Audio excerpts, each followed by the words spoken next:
Hello, this is ARK Survival Evolved News, and today I'm going to be discussing the dinos that are going to be in the upcoming PC update 256. So to begin with, I'm going to be starting with the Equus. And as always, I may not be pronouncing all these names 100% correct, but I will definitely try my best. Alright, so the wild description reads, Equus magnus appears to be an ancestor of the modern horse. Based on its stripes, it may be the African variant of Equus giganteus, which appeared in North America during the Ice Age, but that is pure conjecture. Its behavior in the wild is similar to that of other wild members of the Equus genus. It sustains itself by grazing, while keeping safe from predators by living in herds and outrunning its attackers via superior speed and stamina. The domesticated description reads, Horse and man have long been partners in survival, and this remains true on the island. In Equus, survivors will find a trusty steed or pack animal that can carry them swiftly across the land. In fact, Equus's reliability has led some survivors to construct special saddles for them. I even encountered a man who added extra saddle pouches that doubled as mobile crafting stations for chemical supplies, foodstuffs, and other items. Although not as robust as what you might find within a village, this utility helped him live a nomadic, solitary lifestyle.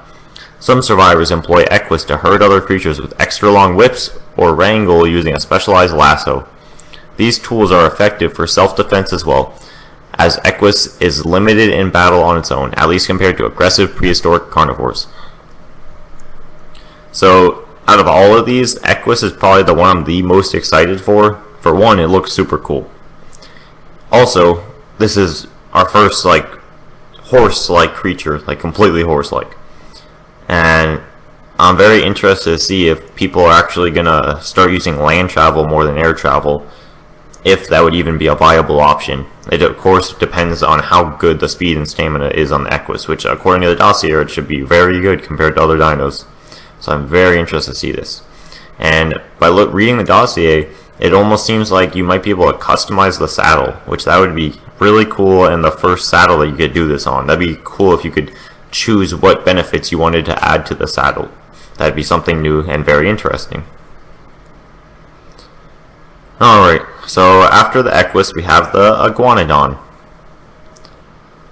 And so the wild description of the Iguanodon reads, Of the many creatures I've yet encountered on the island, the Iguanodon, not going to try and pronounce that, has the distinctly versatile ability to change its primary method of locomotion according to its momentary needs.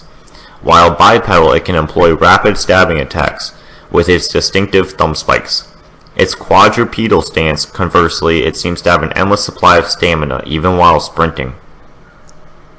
Interestingly, the Iguanodon's thumb spikes also provide it with the capability to pick seeds out of fruit, allowing a farmer to handily convert stacks of fruits into stacks of seed for planting. Combined with its highly effective fruit harvesting and substantial carry weight, the Iguanodon's excellent mobility and bipedal stance makes it an ideal field hand that can also pull off a quick getaway or an agile defense when needed. And then known information, primarily a rather lethargic quadrupedal herbivore native to the island's many grasslands and forests. In situations where increased speed or maneuverability is called for, it will quickly shift its posture into bipedal stance and behave like a very different creature. So this creature sounds very interesting, like it should actually bring some uniqueness to the game, and I don't think there's any specific really fruit harvesting dinos, so that'll be interesting on how that'll work. But honestly, to me, the seed harvesting is useless because I've never ever had a problem getting enough seeds. If anything, I get too many because all you need is really one to even start. That might be useful like when you first start up a bigger farm. That would be the only use I'd see for that feature. But combat on this thing should be pretty interesting. Just randomly seeing people change stance. And then this would be a second, since they have the thumb spikes, it'll actually be viable in combat. And we got our other combat herbivore a few weeks ago, so this one will join that one in that category. So that should be interesting. I'm kind of excited for that one. Not as much as the Equus, but still cool. Alright, so the next one we have the Ichthyornis. Alright. So there's another bird type one, which I always like to have new air dinos flying. Alright. So the wild description reads, among the most vocal creatures on the island, Ichthyornis is actually a relatively normal seagull. Living near the beaches, it primarily eats fish, and its distinctive cries can be heard echoing over literally every beach across the island. As you might expect from a seagull, Ichthyornis will flee at the slightest provocation. Domesticated. Ichthyornis surprised me by being a very loyal and social creature. Once tamed, it likes to ride on its owner's shoulder and bring that person treats, in the form of fish of course, which its beak grip enhances with extra healing vitamins. The personality of Ichthyornis reminds me of a house cat hauling a dead lizard back to its family, except bringing extra healthy fish instead. Ichthyornis is an excellent fish hunter, often catching and killing small to medium fish in one attack. Its primary method of predation is to dive into the top layers of water and impale or bite its prey. When looking for fish, Ichthyornis will often just fly in circles over the water and wait for its next opportunity to dine. So I'm curious to see what this one interests me because of the healthy fish. I'm wondering if that's going to be its own new item. That'd be cool if there's a whole new food item. I don't know what they call it. I guess they just call it healthy fish maybe. But it's going to be cool to have. It'll give ARK a whole new ambience with the whole seagull sound now. It's, of course, in any video game with seagulls, they are very, very loud. And in real life, they are very, very loud. So in ARK, they'll be very, very loud. Alright, so last one is the Leeds Ichthyes. Leeds Ichthyes. Oh, it's Leeds Ichthyes. Okay, got it.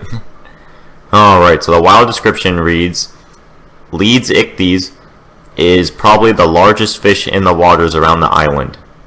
Its meat is also extremely succulent, a surprise given its size. It is often traded with the same value as prime meat and colloquially called prime fish. Of course, not all Leeds Ichthyes meat is the highest quality, but most of it is. Despite its large size and the fact that it may well be strong enough to carry heavy loads, it does not appear to be intelligent enough to tame. That sucks. Nevertheless, some large tribes keep an enormous pen with a few Leeds Ichthyes trapped inside for cultivating purposes. That bits of prime fish can be repeatedly scraped off the gargantuan beast without killing it. While the demand for Leeds Ichthyes meat is high, the fish is notoriously difficult to track and hunt. Between its large size, powerful attacks, incredible speed when it turns to flee, and humankind's general ineptitude in open water, actually killing a Leeds Ichthyes is one of the island's more difficult tasks. The hunt for an extremely elusive breed of the fish, the fabled great albino Leeds Ichthyes, is known to drive otherwise sensible men and women mad with obsession, as if all evil were visibly personified and made practically assailable in this one creature. I like what they did with this one. They did a whole Moby Dick play on it with the albino one and people going crazy trying to find it. But I would absolutely love if the albino one actually exists and just has an extremely low spawn chance. It's extremely rare and bigger than normal ones. That would be super cool. But I'm wondering how big this is actually going to be, because they seem to be calling it like super huge and the biggest fish there is. So I'm very interested to see how big it is going to be. But that sucks so much that you can't tame it. I hate any big thing that you can't tame. It saddens me greatly. And I feel like it'd be very difficult to get them into a pen just to get prime fish from it occasionally. And it says scrape it off the sides. If this fish is